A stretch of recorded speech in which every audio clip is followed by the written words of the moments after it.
কালকে এরকম গন্ধ আসছিল। কি বলিস? ওই দেখ। এগুলো এখানে কে ফেলে গেল? এগুলো তো পরিষ্কার করতে হবে, যা গন্ধ বেরোচ্ছে।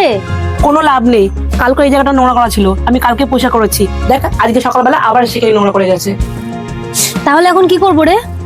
কি আর করবো, তুই একটা কাজ কর, এখানে দাঁড়া, আমি গিয়ে পৌরসভাতে কমপ্লেন করছি, ঠিক আছে?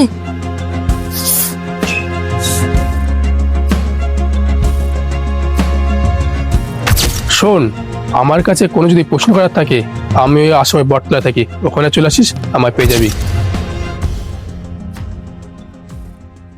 মানুষ জীবনে যাকে যা দান করে, ঘুরে ফিরে সেই জিনিসটা তার কাছেই ফেরত আসে।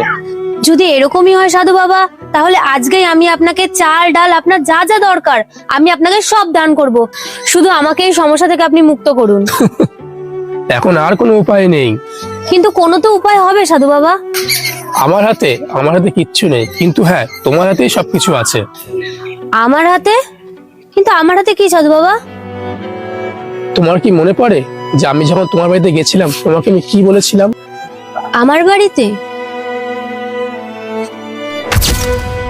ভগবান তোর মঙ্গল করুক, তুই আজকে আমাকে যতটা দিয়েছিস, ভগবান করুক যে তুই তার দ্বিগুণ পাস, এই আশীর্বাদ করলাম তোকে আমি।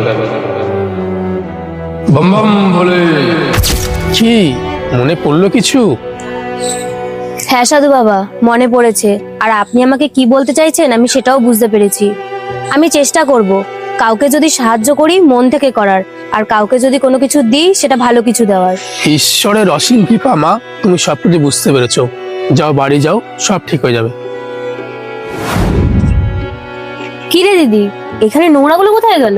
আরে পৌরসভা থেকে লোক এসেছিল, ওরা এসে সব পরিষ্কার করে দিয়ে গেছে। আর দেখ ওখানে এটাও লিখে দিয়ে গেছে, এখন থেকে ওখানে যে নোংরা ফেলবে তাকে 500 টাকা করে ফাইন দিতে হবে। বাহ।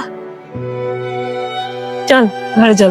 কর্ম ভেবে করুন, কারণ কর্মের ফল আপনাকে পেতেই হবে।